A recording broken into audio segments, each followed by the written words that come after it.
Salam alaikum. Madame la présidente de la Fondation Miftah Saad pour le capital immatériel, mesdames et messieurs, donc c'est un grand plaisir pour moi d'intervenir au niveau de ce symposium international sur l'intégration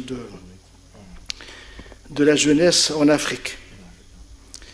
J'ai réfléchi beaucoup sur le sens à donner à mon intervention parce que l'Afrique, c'est un continent qui est très vaste. Il y a beaucoup de problématiques. Et on peut parler de la migration, on peut parler de l'énergie, on peut parler du développement humain, on peut parler de changement climatique. Donc il y a toutes ces problématiques. Ce sont des problématiques qui se posent pour l'Afrique. Moi, j'ai pensé qu'il serait plus indiqué et pour être un peu en conformité avec le thème général de ce symposium-là, de centrer mon intervention sur le développement autonome de l'Afrique et le rôle du capital humain. Avant de commencer mon intervention, d'attaquer le sujet, je voudrais rappeler, ça a été dit avant moi, que le Maroc accorde une importance particulière à la coopération sud-sud et donc place l'Afrique au cœur des priorités de sa politique étrangère. Si on analyse donc les discours de Sa Majesté le Roi, on voit que l'objectif, la politique étrangère du Maroc à destination de l'Afrique, plaide pour un développement, un visage humain de l'Afrique, axé sur la mobilisation collective des pays africains pour réussir le pari de l'unité. Donc, c'est l'unité de l'Afrique qui nous importe, et pour asseoir le leadership de l'Afrique sur le plan international. Donc là aussi, c'est que l'Afrique puisse parler de la même voix, et on l'a vu d'ailleurs dans le cadre de la COP 21, quand Sa Majesté le Roi avait réuni les chefs d'État africains pour que l'Afrique puisse parler d'une seule voix à l'échelle internationale en matière et plaider son rôle et réclamer un peu la justice climatique. Si on analyse les discours royaux et les messages royaux, je peux les résumer en trois impératifs. D'abord, croire en l'Afrique. Le Maroc croit en l'Afrique. Travailler ensemble et échanger équitablement à travers un partenariat gagnant-gagnant. Donc c'est une coopération gagnant-gagnant. Ce n'est pas une question de leadership du Maroc, mais c'est le leadership de l'Afrique que nous cherchons à travers donc, notre politique étrangère. Et repenser l'Afrique et plaider en faveur du continent, aussi bien au niveau national, au niveau régional et au niveau international. Penser l'Afrique est un véritable défi, réellement un véritable défi. D'abord parce que l'Afrique est immense, mais surtout parce que l'Afrique est caractérisée par l'extraordinaire diversité de ses peuples, de son histoire, de ses cultures, de ses reliefs et de ses richesses. On retrouve tout ça, c'est un continent qui est très diversifié sur tous les plans, sur le plan humain, sur le plan institutionnel, sur le plan culturel, et même sur le plan des richesses naturelles, et aussi sur le plan de ce qu'on appelle les biomes. Cela explique pourquoi ce continent-là est mal connu, parce qu'il est immense. Si on prend la carte de l'Afrique, vous pouvez mettre là-dedans, en termes de surface, vous pouvez mettre l'Amérique tout entière, la Chine, l'Inde, l'Europe occidentale, tout ça. La superficie de l'Afrique est supérieure à tout ce que j'ai dit. Donc c'est un continent immense. La difficulté de penser ce continent provient aussi du fait que les données ne sont pas homogènes et l'Afrique a toujours été coupée en deux. Il y a l'Afrique du Nord et l'Afrique subsaharienne. L'Afrique du Nord dépend de ce qu'on appelle la région MENA au niveau des organisations internationales. Donc il n'y a pas de données sur l'Afrique globalement. Il faut faire des acrobaties pour pouvoir estimer des données pour l'Afrique. Mais il y a aussi la conflictualité qui règne au niveau d'Afrique, qui fait qu'il y a des, je dirais, les séries sont interrompues. Donc il n'y a pas possibilité d'avoir des séries réellement homogènes. L'intérêt que l'Institut des études royales des études stratégiques porte à l'Afrique, en fait, ça remonte à il y a déjà plusieurs années, quand le discours international sur l'Afrique a commencé à changer pour passer d'un continent des problèmes à un continent de l'espoir. Mais notre action s'est développée surtout après donc, le message royal du 30 août 2013, où Sa Majesté le Roi avait demandé à l'IRES de consacrer ses efforts donc, aux relations extérieures du Maroc sur le plan politique, économique, et à la diplomatie sur le plan économique, politique, économique, social, culturel et environnemental. Et après ce message royal, je dirais, l'Afrique a commencé à occuper réellement une place très importante dans le programme d'activité de l'Institut royal des études stratégiques. Donc plusieurs études ont été faites sur les relations du Maroc avec l'Afrique de l'Ouest, avec l'Afrique de l'Est, avec l'Afrique australe, une étude sur le retour du Maroc à l'Union africaine, une étude aussi sur la perspective d'adhésion du Maroc donc à la CEDEAO, une étude sur le développement rural en Afrique subsaharienne, une étude également sur la transition énergétique du Maroc à l'aune de la nouvelle politique africaine du Maroc, parce qu'aujourd'hui, on ne peut plus penser nos politiques publiques uniquement sous un angle national, il faut les inscrire dans un contexte, je dirais, international, régional d'abord, qui est africain international. Et nous sommes en train de finaliser 2 études, l'une sur la migration intra-africaine, dans la perspective donc, du pacte mondial qui sera adopté donc, dans un mois au Maroc, et une étude sur la réforme de l'Union africaine. Et puis, il y a une étude en cours sur la gouvernance sécuritaire.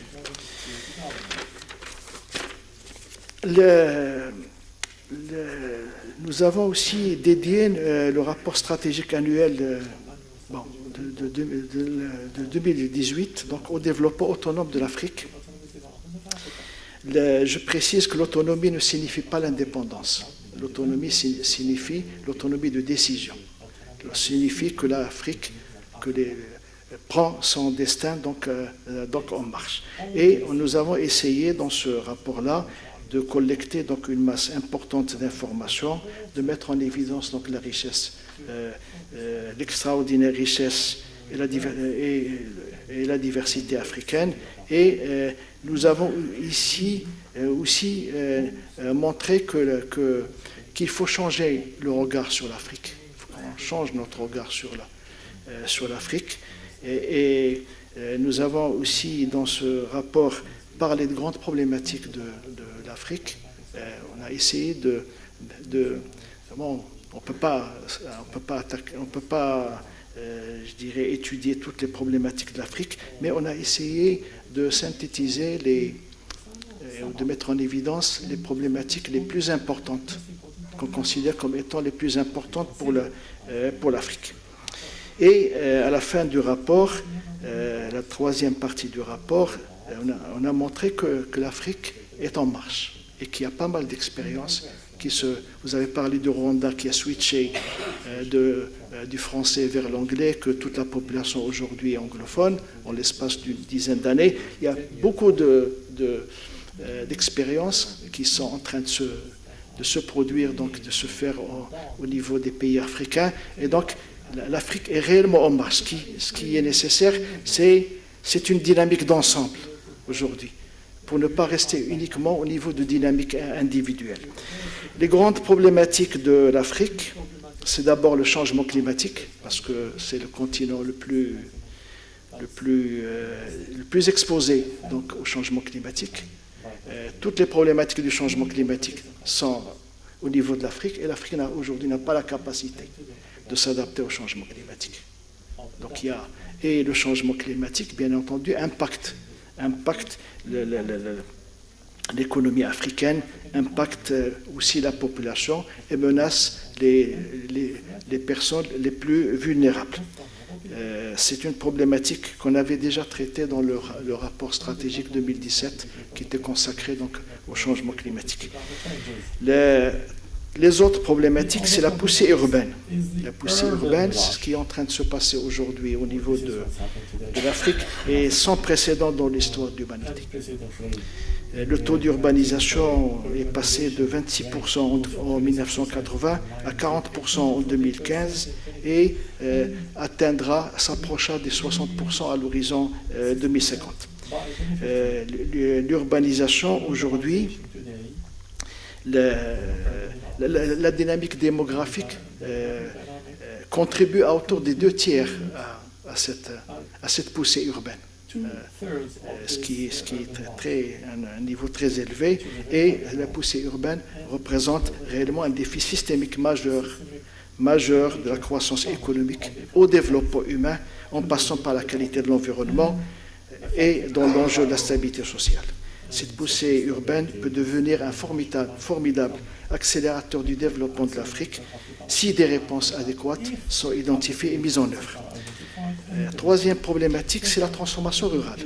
Le monde rural africain est à un tournant de son histoire. C'est le plus vaste, je dirais, espace rural à l'échelle mondiale. C'est un ensemble hétérogène sur le plan, je dirais, il y a des zones désertiques, ça va des zones désertiques aux montagnes tropicales, et il abrite 700 millions d'habitants aujourd'hui. Il y règne des conditions très difficiles. Une misère endémique, la sous-alimentation de près d'un Africain sur 8 dans les zones rurales. 3 grands changements structurent la transformation actuelle du monde rural: la mobilité voulue ou subie des personnes, la dangereuse altération des ressources naturelles et la trop faible modernisation de l'agriculture africaine au regard des impératifs alimentaires de l'Afrique. Le 4e défi, c'est le défi de la individuel et collectif de la sécurité et de la gouvernance. L'évolution de l'Afrique aujourd'hui, depuis 2000, environ la moitié des conflits civils dans le monde ont lieu en Afrique. En 2016, le continent africain a enregistré le plus grand nombre de conflits, s'élevant à 19 au niveau mondial, suivi de l'Asie avec 15. Ni singularité ni exception, la gouvernance africaine est un système hybride aujourd'hui. C'est un système qui est à la fois entre le moderne et le traditionnel, et cette dualité n'aide pas, je dirais, à prendre en main les choses et à résoudre les problèmes. Et avec, bien entendu, c'est un système qui est plus axé sur la gestion des urgences plutôt que sur la préparation de l'avenir et du long terme. Pour faire face à ces grands enjeux du présent et du futur, l'Afrique a besoin de retrouver la confiance en elle-même. Quelques solutions. Il devient urgent, bien entendu, de faire face au changement climatique, de mettre en place les solutions qu'il faut, d'inventer un nouveau modèle africain de planification urbaine adapté aux défis du continent, notamment dans les pays subsahariens, d'enclencher un fort processus de transformation rurale, tout en conservant un modèle de développement agricole capable de produire rapidement et en quantité suffisante pour nourrir la population africaine et contribuer à la sécurité alimentaire mondiale, parce que c'est le continent africain qui doit assurer cette sécurité alimentaire mondiale à long terme, compte tenu du potentiel très important des terres arabes qui ne sont pas exploitées, et compte tenu du fait que l'utilisation des engrais au niveau africain reste très faible. Et c'est d'ailleurs l'un des rôles aujourd'hui du Maroc de pousser à développer à aider les pays africains à s'engager dans ce processus de sécurité alimentaire et de mettre en place un système sécuritaire prenant en considération la spécificité africaine. L'Afrique devrait également s'emparer des leviers de changement. Il y a des leviers de changement, il y a des ressorts du changement. Les leviers du changement, c'est d'abord la transition économique, parce que l'Afrique, aujourd'hui, ne transforme pas ses matières premières, et son économie est plus aujourd'hui située comme étant une économie de l'offre plutôt qu'une économie de la demande. Donc, la transition entre l'économie le passage entre l'économie de l'offre et l'économie de demande nécessite réellement une véritable transition économique qui devrait se baser, bien entendu, sur un certain nombre de secteurs, en particulier l'industrie.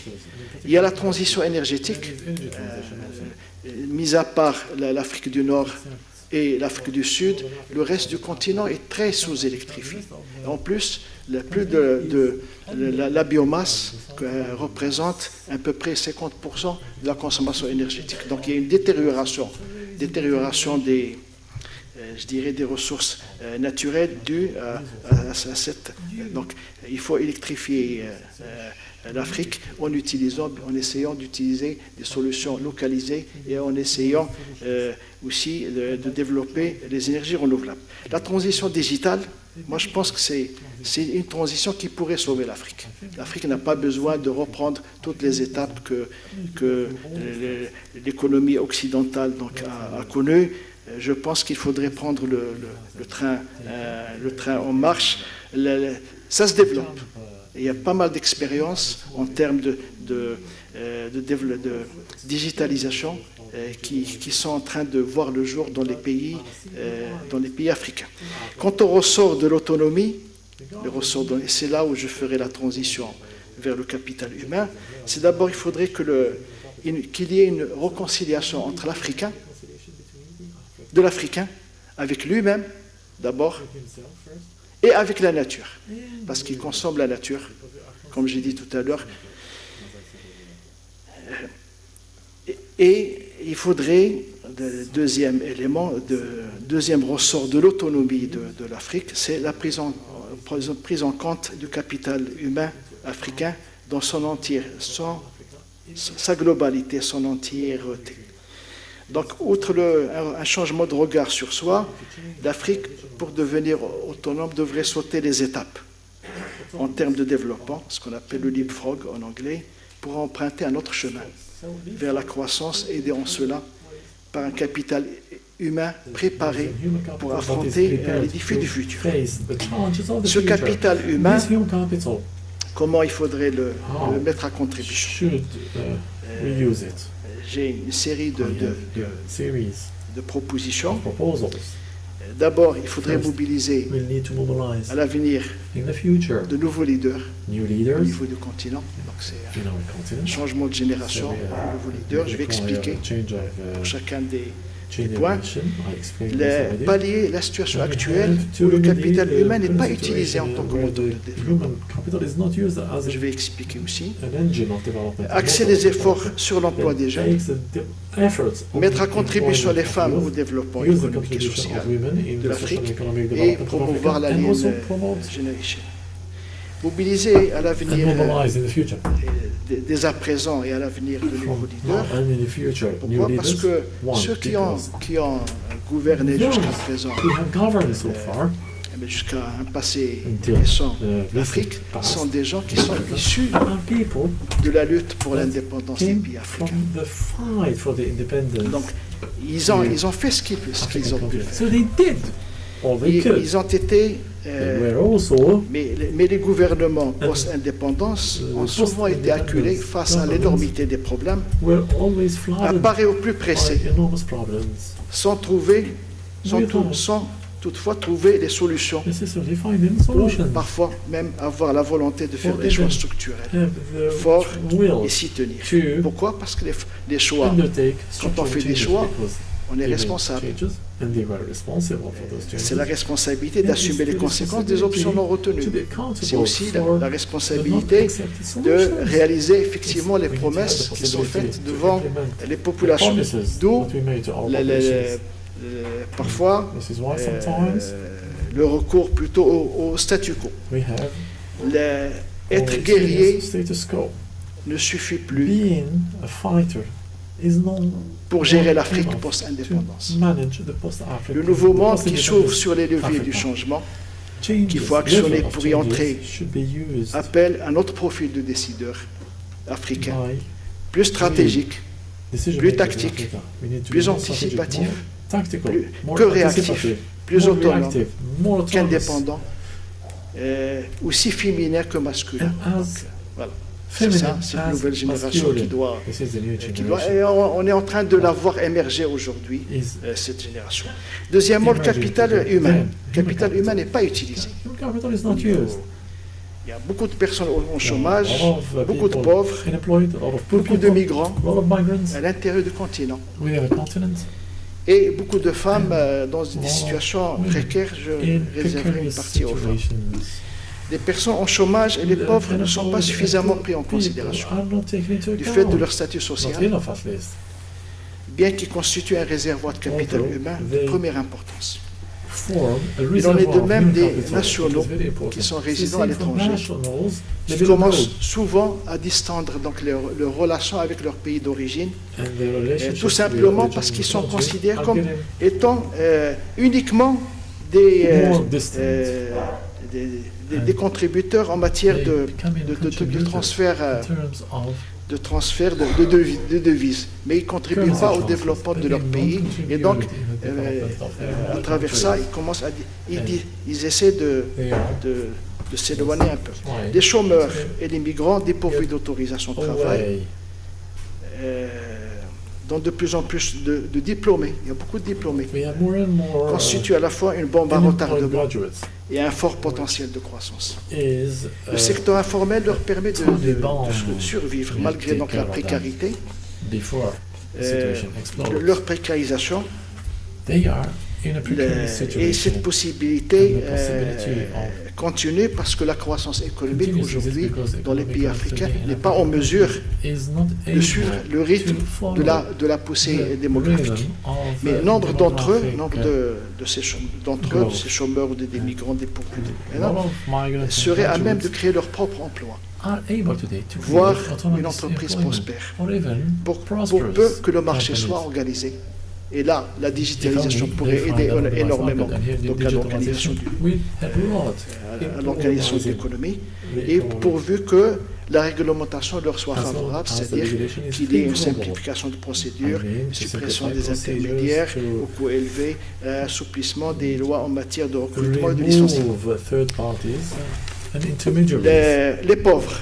Poor Les people. pauvres, aujourd'hui, c'est le bas de la pyramide, Poor people entre guillemets, are at the tant bottom sur of le the pyramid today. pyramide tant social que Social tant économique que social. And economic La and transition social économique pyramid. The montre le economic potentiel qu'il transition représente. shows the Une bonne partie potential they de cette represent, population-là because good part of this ne population contribue pas au is développement not contributing de to leur the pays, donc il y a une development of marge their country. So there très is importante, an important margin here. et, surtout si Especially le marché intérieur se développe when the grâce à des prix internal compétitifs bénéficiant à un market grand nombre gets d'acheteurs. developed La thanks pauvreté to économique competitiveness. ne signifie pas la pauvreté en aptitude. Il y a des gens qui sont pauvres économiquement, mais qui ont des aptitudes très importantes qu'il faudrait valoriser. Et là aussi, il peut y avoir des solutions qui ont été empruntées dans pas mal de pays, dans les pays émergents, qui sont des solutions qui consistent donc à faire mieux avec moins et à adopter des solutions simples. Axer les efforts sur l'emploi des jeunes, c'est un peu la troisième proposition. Les jeunes âgés entre 15 et 34 ans représentent aujourd'hui 40% de la population africaine. Ils seront ils sont aujourd'hui 460 millions de personnes, ils seront 830 millions de personnes à l'horizon 2050. Ce sont entre 10 à 12 millions de jeunes en Afrique qui entrent chaque année dans le marché du travail, alors que l'économie africaine ne crée pas plus que 4 millions d'emplois. Donc là, c'est réellement une grande problématique. Donc en l'absence d'un développement urgent et soutenu, le processus de la migration clandestine pourrait se déclencher et aucun mur migration, ni aucune illegal force migration marine will ou be developed, and garde-côte ne marine peuvent forces or endiguer coast guard cette will poussée. be able La to demande stop d'emploi this. d'ici 2030 The demand for en employment Afrique by pourrait 2030 augmenter in Africa might de be increased pratiquement 29 millions, almost 29 millions million par an, a year. 29 millions, soit les 2 tiers de la croissance mondiale de la demande d'emploi. C'est en Afrique, les 2 tiers d'ici 2030. So in Africa, by 2030, L'accroissement we de la represent demande en emploi, two-thirds c'est pratiquement les of 2 tiers the global de demand la in terms croissance of de la demande employment opportunities, en emploi à l'échelle mondiale, ce qui montre l'acuité de cette which problématique. demonstrates Le taux de the chômage acuity of this problem. élevé est un The facteur d'instabilité politique, tant high employment tant rate que le poids is des jeunes source of lors des political élections unrest que par le fait que cette situation pourrait les amener This éventuellement situation might à lead rejoindre the youth join les bandes armées. armed D'où l'apparition de gangs. programmes spécifiques en faveur Where we des see specific des programs jeunes, being launched comme le for programme the des youth, emplois like pour the des jeunes en program Afrique de la deployment Banque of mondiale, the African youth, de la of the Banque Youth africaine de Bank, développement, et il y a of the aussi Development, pas mal World Development Bank, de and programmes then nationaux. all of national Une faible programs as well. qualification souvent Weak invoquée pour justifier All these qualifications l'employabilité are mentioned to justify the employability l'inemployabilité des of the jeunes. youth.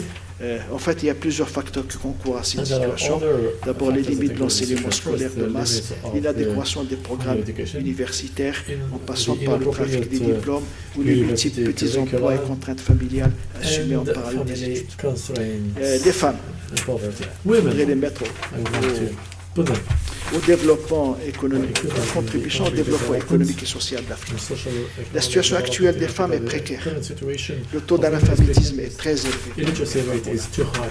Pratiquement 8 femmes sur 9 sont analphabètes pour les adultes Out of 9 illiterate. supérieurs à 15 ans, et ceci malgré les efforts qui ont été faits pour la scolarisation des filles. Une part insuffisante des femmes Girls. dans la population There are active enough occupe women in moins de active, 35% en Afrique. Population less En than Afrique du Nord, 50% in Africa. La I mean, participation Northern économique des Africa. femmes reste. The participation of Et dans women notre pays aussi, remains d'ailleurs, weak. And even in our chez nous au country, Maroc, ça baisse. in Morocco, Entre 40 et 50% dans d'autres pays between comme 40 and l'Afrique du 50% Sud, other le countries like Southern Nigeria, Africa, l'Éthiopie, South Africa, Nigeria, Ethiopia, le Gabon, le Mali, Gabon, le Zimbabwe, Mali, la Zambie, Zambia, plus de 50%, and over 50% au Zimbabwe, in au Malawi, au Zimbabwe, Guinée, au Libéria Malawi, Guinée, et Libéria, en Tanzanie. and Tanzania. Parmi les 10 pays du You get monde to où les learn filles us ont un accès faible à l'éducation, In 9 several sont en countries, Afrique. access to education is Ce qui montre very weak. L'effort à faire Which en demonstrates termes actually de the capital, effort that we have de to capital make humain. in terms of human capital. Le taux de fécondité reste élevé Fécondité et rate remains la transition high, économique, la transition démographique, elle est réellement à ses débuts. Aujourd'hui, nous avons Really, at plus de its 4,7 beginning, enfants en 4.5 moyenne par femme à l'échelle de l'Afrique. Children La per prise de woman- conscience per que les femmes woman in africaines pourraient Africa. être un moteur économique est une Women might et une be an réalité economic, sociale. motor, and it's a social Les femmes reality et les today, filles, because à l'instar women des and jeunes, bien que girls plus and- timidement, and commencent like à faire l'objet boys and men d'une are certaine today- mais inégale attention de la part des pouvoirs publics. Ils Ils sont en effet à l'intersection de multiples problématiques, public. éducation, santé, emploi, développement several humain, etc., problems, human dont la development, résolution est education, tributaire de which l'amélioration de leurs resolution conditions. depends La on prise the de conscience amélioration of qu'elle the compte condition. que les femmes constituent Les un women tel nœud du constitute, futur se cristallise part autour de of deux the aspects. future D'abord les crystallized femmes en around tant que two moteur aspects. économique, First, the ensuite les women femmes as en a tant que réalité economic sociale. motor and as a Les social femmes moteurs reality. économiques, Economic motor. la proportion des femmes The africaines qui proportion travaillent of pour leur women propre compte working for their independent varie entre 15% et between 50% 15 and d'un 50% pays africain from à un one autre. country to another. Mais malheureusement, ils sont dans l'informel. They are working Ce in the pourcentage, informal sector. le pourcentage This moyen percentage est même supérieur average is even à higher la part des femmes the share of européennes qui travaillent pour leur European propre compte. women Mais working les femmes for- européennes but travaillent plutôt dans un secteur women organisé. work in an organized and formal Il y a des sector. initiatives There are qui ont initiatives, été lancées being launched pour donc développer la in order to participation develop des the femmes, women's comme je participation, citerai like I mentioned, 100 000 femmes horizon 100,000 2012 women by au 2012 niveau du Cameroun, within Cameroon. ou l'initiative Oui, sud-africaine South Women Advancing Africa. African, Par l'éducation initiative, seulement, et selon was launched. selon le programme des Nations Unies pour la population, les pays en développement pourraient gagner au moins 21 milliards de dollars par an dans les 15 prochaines années s'ils arrivent à assumer l'éducation, le bien-être et l'autonomie de toutes les filles âgées de 10 ans pour voir là un peu les retombées sur le plan économique sont très importantes. Les femmes participent aussi significativement à la nouvelle alliance culture-nature. Il y a beaucoup d'exemples. Je citerai par exemple au Togo où elles jouent un rôle considérable dans la lutte contre la déforestation et les effets du changement climatique. Les femmes sont aussi, c'est une réalité sociale, enfermées dans leur traditionnelle répartition des rôles entre les hommes et les femmes. Les femmes africaines n'ont accès ni à l'enseignement secondaire, ni à la propriété, l'héritage ou les droits fonciers. Dans les milieux les plus démunis, elles ne sont parfois qu'un bien, vendus comme esclaves sexuels ou domestiques, ou mariés de force. 18 pays africains ont légalement interdit le mariage des enfants. Mais malgré ça, 125 millions d'Africaines ont été mariées de force avant l'âge de 18 ans dans les dernières années. Mais la loi n'a d'effet que s'il y a un changement de mentalité. Souvent, on met des lois, mais les lois ne produisent pas les effets escomptés parce qu'il y a un problème de mentalité. Cette prise de conscience de l'importance de la réalité sociale des femmes est soutenue par l'accès des femmes africaines aux fonctions publiques, comme l'ex-présidente du Libéria et du Malawi, ou le Parlement du Rwanda, qui dispose aujourd'hui du pourcentage le plus élevé de femmes parlementaires au monde, 61% au Rwanda de femmes parlementaires. Enfin, dernier point, promouvoir l'Alien Generation, c'est la génération alien. Cette génération ne désigne pas seulement les natifs digitaux ou ceux qui ont appris à cliquer, c'est les enfants d'aujourd'hui, avant de savoir lire, écrire ou compter, mais tout un pan de la population mondiale, des jeunes et moins jeunes, dont l'état d'esprit les porte naturellement vers un monde plus libre, respectueux et une économie plus positive, une planète plus saine. Ils actionnent spontanément les leviers du développement durable, ainsi que l'économie bleue, positive, solidaire, l'économie expansionnelle. L'Afrique est elle aussi porteuse de ce nouvel état d'esprit, qui accélère la transformation rapide du continent, là où il peut s'exprimer et agir. Deux caractéristiques distinguent particulièrement cette génération. Je parle de l'Afrique. La conscience de soi et du monde. Cette génération n'accepte plus d'être considérée comme des pions interchangés dans une chaîne de fabrication ou dans des travaux administratifs. La nouveauté est qu'ils veulent autre chose. Leurs désirs et leurs aspirations animent le dynamisme entrepreneurial et initient parfois de profondes ruptures. Deuxième caractéristique, un fort niveau d'engagement pour faire changer l'Afrique, qui prend de multiples formes. L'adhésion à des corps volontaires, comme l'African Union Youth Volunteers Corps, qui enrôle une centaine de jeunes professionnels chaque année, des mouvements citoyens dans un certain nombre de pays. Je citerai le cas de la République démocratique du Congo, il s'appelle Yonamar. Au Sénégal, au Burkina Faso, des initiatives individuelles menées par des jeunes mieux formés et motivés par une conscience écologique. À la fin de mon exposé, je voudrais répondre à la question qui m'a été posée sur l'Union africaine. Bon, c'est de la loi Tania ou l'Union africaine. L'Union, je voudrais comparer l'Union africaine avec l'Union européenne. Pour mieux comprendre ce qui est en train de se passer et ce qui va se passer.